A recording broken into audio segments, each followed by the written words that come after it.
Il y a des nuits où l'on croit voir des ombres ramper dans les jardins suspendus. Des témoins disent avoir entendu des cris étranges au clair de lune, des gémissements rauques, des bruits de sabots mêlés à des prières murmurées dans une langue oubliée. Mais ce ne sont pas les échos d'un animal, c'est l'histoire d'un roi qui, pendant 7 ans, a vécu comme une bête. Nabuchodonosor II, roi de Babylone, conquérant de Jérusalem, bâtisseur des merveilles, celui que les hommes appelaient « l'ointe du ciel », a terminé ses jours à 4 pattes, nu dans les champs, le dos couvert de rosée, le regard vide, broutant l'herbe des pâturages. Pas une métaphore, pas une légende. Une chute vertigineuse, inscrite dans les textes sacrés et murmurée à voix basse depuis des millénaires. Tout avait pourtant commencé dans la gloire. Nabuchodonosor était l'incarnation vivante de la puissance. Son palais était un labyrinthe d'or. Ses esclaves comptaient par dizaines de milliers. Son souffle pouvait faire tomber des royaumes.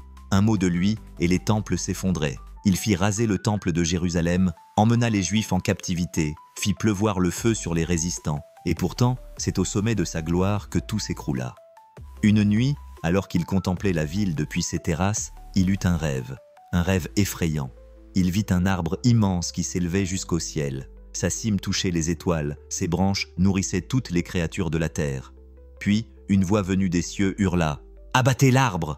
Et l'arbre tomba, coupé à la racine. Il se réveilla en sueur, le cœur battant. Aucun sage, aucun mage, aucun devin ne put lui expliquer la signification de ce rêve. Tous tremblaient, sauf un. Daniel, le captif hébreu, se présenta devant lui. Ce que Daniel dit fit frémir les murs du palais. « L'arbre, ô roi, c'est toi. Tu as grandi, tu as dominé la terre. Mais à cause de ton orgueil, Dieu t'arrachera ton esprit d'homme.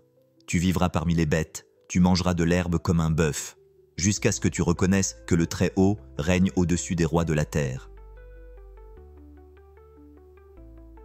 Nabuchodonosor sourit, un sourire faux, inquiet, qui masquait mal sa colère.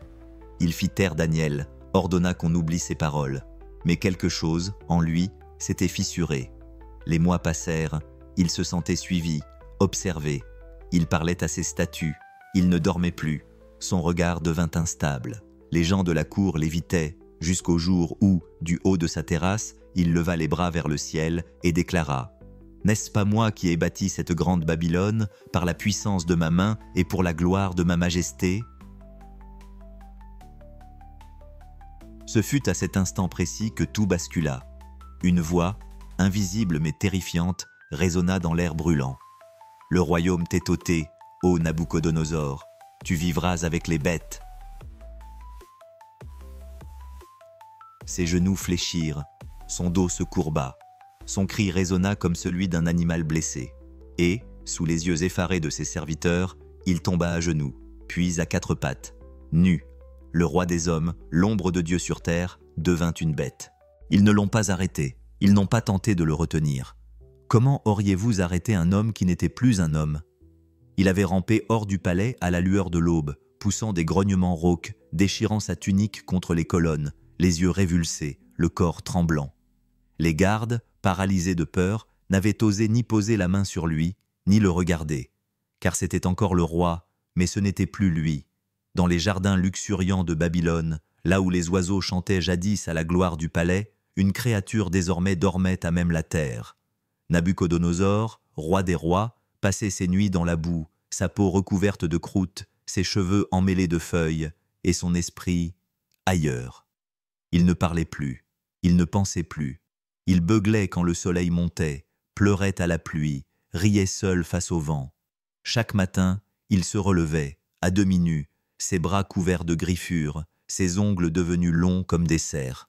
Il broutait l'herbe. Oui, l'herbe. À 4 pattes, comme une vache. Il mâchait lentement, comme s'il s'agissait d'un festin royal.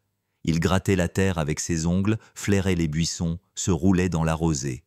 Les enfants de la ville, en cachette, escaladèrent les murs du palais pour l'apercevoir. Certains disaient qu'il avait mangé un serpent, d'autres qu'il parlait avec les corbeaux. Une rumeur affirma même qu'il était devenu immortel, puni à errer comme un animal jusqu'à la fin des temps. Et pourtant, personne ne l'acheva, car au fond de chacun, il restait un doute. Et si ce monstre était encore roi, et si toucher à lui, c'était offenser les dieux. Alors on le laissa là, dans ses délires, ses baves, ses hurlements nocturnes, un roi bête oublié. Pendant ce temps, l'Empire survivait, à peine.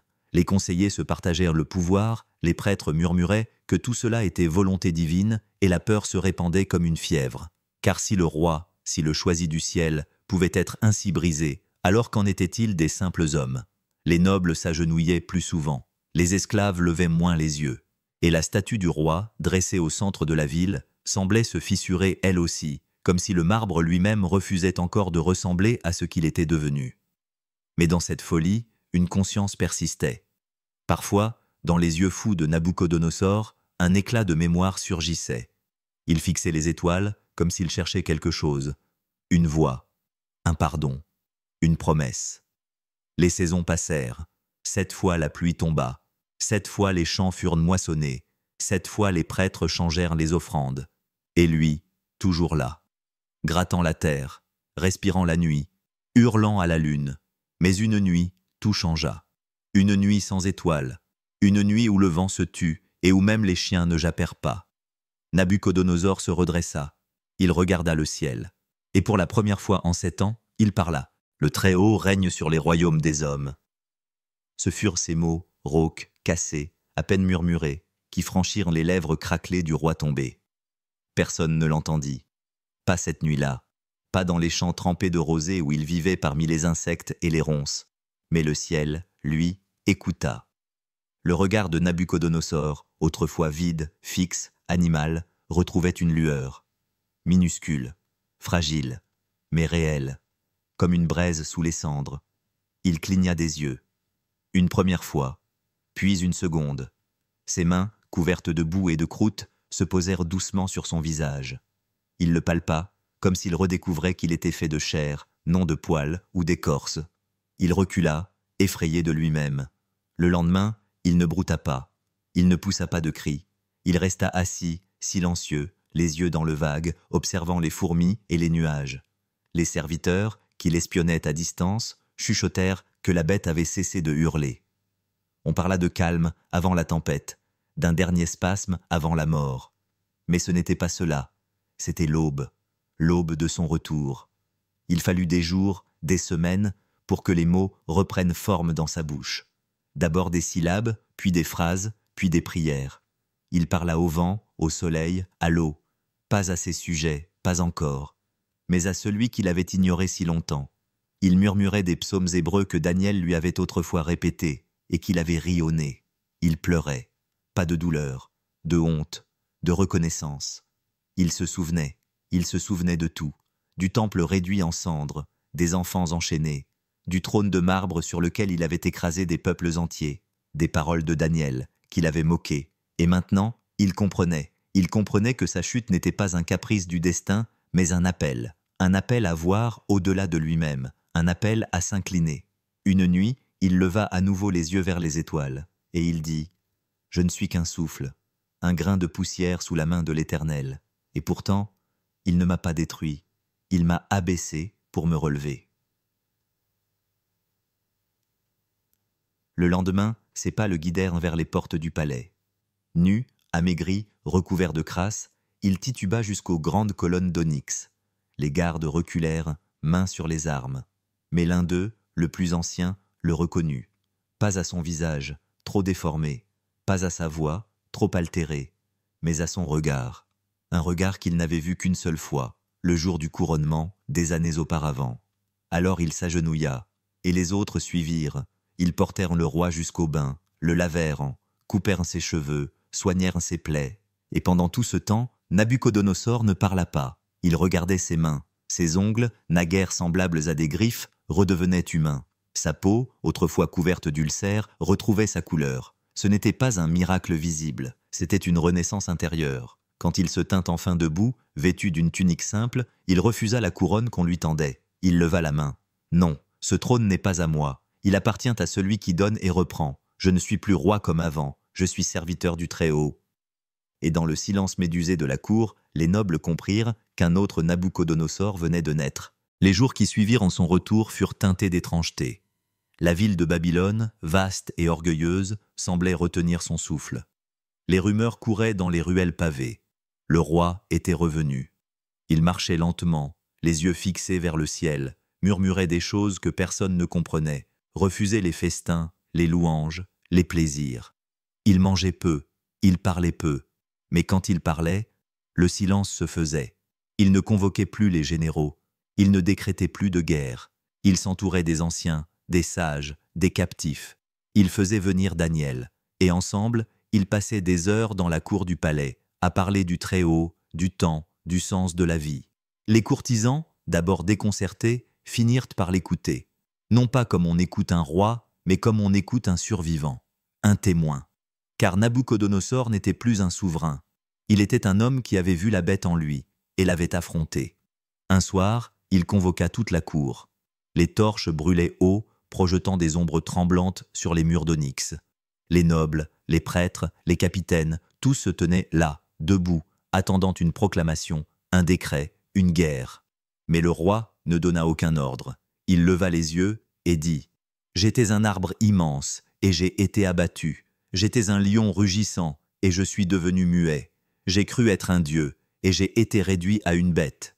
Tout ce que j'étais m'a été enlevé, et pourtant, je vis. » Il se tut un instant, puis, d'une voix grave, « Que tout homme sache ceci, le pouvoir ne fait pas l'homme, l'orgueil l'éteint, et la folie guette ceux qui refusent de voir au-delà d'eux-mêmes. J'ai mangé l'herbe des champs, et j'y ai trouvé la vérité. » Les têtes s'inclinèrent, personne n'osa répondre. Même le vent, ce soir-là, semblait écouter. Peu après, il disparut peu à peu des cérémonies. Il déléguait, observait, écrivait. Ses derniers jours furent simples. Il marchait dans les jardins où, autrefois, il rampait. Il caressait l'écorce des arbres. Il souriait aux oiseaux. On dit qu'il passait des heures à regarder les nuages, à réciter des psaumes dans une langue que peu comprenaient. Puis un matin, il ne se réveilla pas. Il était allongé sous un palmier, les mains croisées, un sourire paisible sur les lèvres. Les serviteurs le trouvèrent ainsi, le visage tourné vers le ciel. Il n'y eut pas de cris, pas de panique, seulement un silence profond, comme si le monde, lui aussi, rendait hommage à ce roi brisé et relevé. On ne sait pas où il fut enterré. Certains disent qu'il repose dans une crypte secrète, d'autres qu'il fut porté dans le désert, là où l'herbe pousse à peine, pour que même la terre se souvienne de son humiliation. Mais les paroles qu'il laissa, elles, traversèrent les siècles, gravées dans la pierre, murmurées dans les temples, lues dans les Écritures. Ceux qui marchent avec orgueil, il est capable de les abaisser. Et depuis, chaque fois qu'un roi lève les yeux vers ses propres statues, chaque fois qu'un homme pense n'avoir besoin de personne, une voix ancienne résonne dans l'ombre, celle d'un roi devenu bête, puis redevenu homme.